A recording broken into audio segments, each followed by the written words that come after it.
باجوڑ میں وہاں پہ خودکش حملے ہوئے، اور وہاں پہ بھی ہمارے جو سیکیورٹی فورسز کے ادارے ہیں ان کے افسران اور جوانوں کی شہادتیں ہوئیں۔ ابھی جو بنو میں جو میں بات کر رہا ہوں وہاں پہ کرنل فراز جن کا تعلق مانسیرا سے تھا،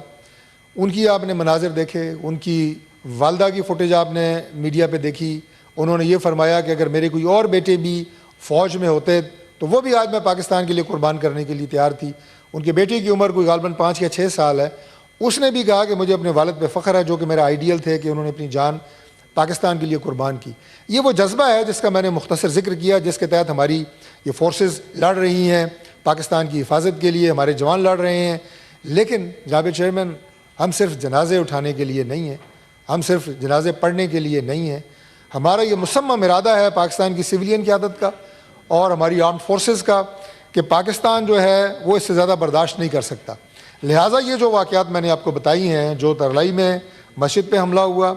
اور اس کے ساتھ ساتھ جو بنو اور باجوڑ میں خودکش حملے ہوئے، ان تمام کے تانے بانے جو ہیں وہ افغانستان کے ساتھ ہیں۔ 2 جگہ کے اوپر افغان شہری ہیں۔ ترلائی میں جس شخص نے حملہ کیا اس کا جو کنٹرول تھا، جو اس کے ہینڈلر تھے، وہ بھی سارے افغانی تھے۔ لہٰذا یہ فیصلہ کیا گیا کہ ایک فیصلہ کن جواب جو ہے افغانستان کو دیا جائے۔ اس کے نتیجے میں افغانستان میں جو 21 فروری کو ان کے 3 صوبوں میں نگرنہار میں، پکتیا اور خوست میں ہماری ایئر فورس نے ایئر سٹرائکس کی، اور وہاں پہ 100 سے زائد کثیر تعداد میں جو ان کے آپریشنل ہیڈز لیول کے الخوارج اور جو دہشت گرد نیٹ ورک کو کنٹرول کرنے والے دہشت گرد تھے، ان کی ہلاکتوں کی اطلاع ہے۔ جناب چیئرمین، میں یہ بھی عرض کر دوں کہ یہ جو سٹرائکس تھیں یہ انٹیلیجنس بیس تھیں اور یہ بڑی پریسائز سٹرائکس تھیں۔ ان کے اوپر جو جھوٹا پروپیگنڈا کیا جا رہا ہے کہ وہاں پہ کوئی سویلینز جو ہیں وہ ہٹ ہوئے ہیں یا وہاں پہ کوئی مساجد اور مدارس، ایسی قطعی طور پہ کوئی بات نہیں ہے۔ میں بالکل ذمہ داری سے گورنمنٹ کی طرف سے یہ بات کر رہا ہوں کہ وہ صرف ان کی محفوظ پناہ گاہیں تھیں، وہ ان کے تربیتی کیمپ تھے جن کو کبھی وہ مدارس کہتے ہیں، کبھی مساجد کہتے ہیں، اور یہ اتنے جناب چیئرمین بے حس لوگ ہیں کہ یہ اپنی فیملیز کے، اپنے بچوں کو یہ اپنے شیلڈ کے طور پہ استعمال کرتے ہیں۔ لیکن پاکستان اب جو ہے اس سلسلے میں 100% ڈٹرمنڈ ہے کہ ہم اپنے خلاف جو دہشت گردی کی بار بار یہ کارروائیاں ہو رہی ہیں، ہم ویسے تو افغانستان کو آج بھی ہم یہ کہتے ہیں کہ ہم امن کی بات کرتے ہیں، آپ بھی امن کی بات کریں، لیکن اگر آپ کی طرف سے یہ دہشت گردی کی کارروائیاں جاری رہیں گی، پاکستان بالکل یہ حق رکھتا ہے کہ وہ اپنے دفاع کے لیے، اپنے رائٹ آف سیلف ڈیفنس کے لیے یہ کارروائیاں کرے اور ان دہشت گردوں کو وہاں پہ انہیں جو ہے وہ ان کے اوپر جو ہے وہ سٹرائکس کرے۔ جناب چیئرمین، میں آخر میں یہ عرض کروں گا کہ پاکستان کو جو یہ سمجھتا ہے کہ ہمارا دفاع جو ہے وہ